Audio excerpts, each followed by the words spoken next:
আসসালামু আলাইকুম guys, welcome back to my daily blog. সকলে কেমন আছেন? আশা করি সকলে অনেক ভালো আছেন। আলহামদুলিল্লাহ, আমি অনেক ভালো আছি। আজকে শুক্রবারের দিন, ভাবতেছি রংপুর শহরের সবথেকে বড় জামে মসজিদ কেরামতিয়া জামে মসজিদে জুমার নামাজ পড়তে যাব। সেই উদ্দেশ্যে বাসা থেকে বের হইলাম। তো আজকের ভিডিওটি কেরামতিয়া জামে মসজিদ নিয়ে হতে যাচ্ছে। তো ভিডিওটি সবাই কন্টিনিউ করুন। আর হ্যাঁ, আমার একটু ঠান্ডা লাগার কারণে ভয়েসটি হয়তো অন্যরকম শোনা যেতে পারে, তার জন্য আমি দুঃখিত। এই মসজিদটি মোগল আমলের শেষের দিকের একটি মসজিদ।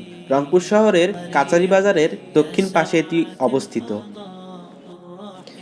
এই মসজিদটির ইতিহাস সম্পর্কে বলতে গেলে এটি ভারতের জৈনপুর থেকে 19 শতকে রংপুরে শাহ কেরামত আলী জৈনপুরী এলে তার উদ্যোগে মসজিদটি নির্মাণ করা হয়।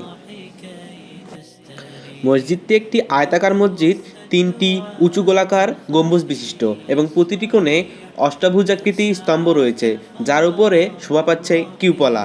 এবং যোগাযোগ ব্যবস্থা নিয়ে বলতে গেলে রংপুরের 0 পয়েন্টের কাছারি বাজার এলাকা থেকে মাত্র 100 গজ দক্ষিণে মুন্সিপাড়ায় এই বিশাল কেরামতিয়া জামে মসজিদ অবস্থিত এবং পাশে রয়েছে শ্যামা সুন্দরী খাল।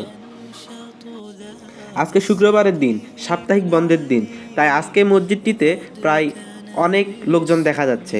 প্রথম তলা এবং দ্বিতীয় তলা সম্পূর্ণ ফুল থাকায় আমরা গেলাম তৃতীয় তলায় সালাত আদায় করার জন্য।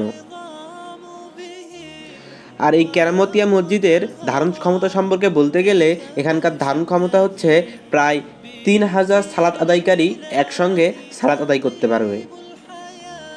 এবং এই কেরামতিয়া মসজিদটি সুন্নি ইসলামের অন্তর্ভুক্ত। তো আপনারা তো অনেকেই ফ্রি সময়ে ঘুরতে যান, তাদেরকে আমি বলবো ফ্রি সময়ে পার্কে ঘুরতে না গিয়ে মসজিদটিতে ঘুরতে যান এবং আপনাদের মন অটোমেটিক ফ্রেশ হয়ে যাবে, কারণ এটি একটি ধর্মীয় উপাসনালয় যেখানে গেলে আপনার মন এমনি থেকে ভালো হয়ে যাবে। আর হ্যাঁ, মসজিদটি অনেক মনোরম পরিবেশে অবস্থিত হওয়ায় ওখানে গেলে আপনাদের মন এমনি থেকে অনেক সুন্দর হয়ে যাবে। এবং পাশে রয়েছে জর্জ কোর্ট এবং সেখানেও আপনারা ঘুরতে যাইতে পারেন। আজকে দেশের আবহাওয়া খারাপ থাকায় প্রায় বাংলাদেশের প্রত্যেকটি অঞ্চলেই বৃষ্টি হচ্ছে, সে কারণে মসজিদটিতে আজকে লোকসংখ্যা অন্য জুম্মার থেকে অনেক কম, কিন্তু এখানকার লোক চোখে পড়ার মতো।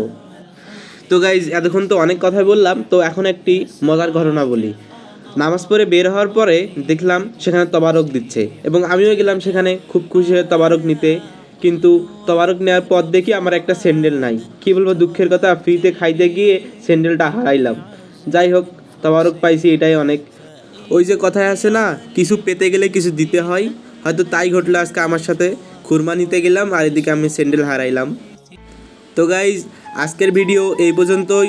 সবাই ভালো থাকবেন, সুস্থ থাকবেন এবং লাইক, কমেন্ট, শেয়ার এবং সাবস্ক্রাইব করে দিবেন এবং আমার এই পেজটির সঙ্গেই থাকবেন। ভালো থাকবেন, দেখা হবে অন্য ভিডিওতে। আল্লাহ হাফেজ।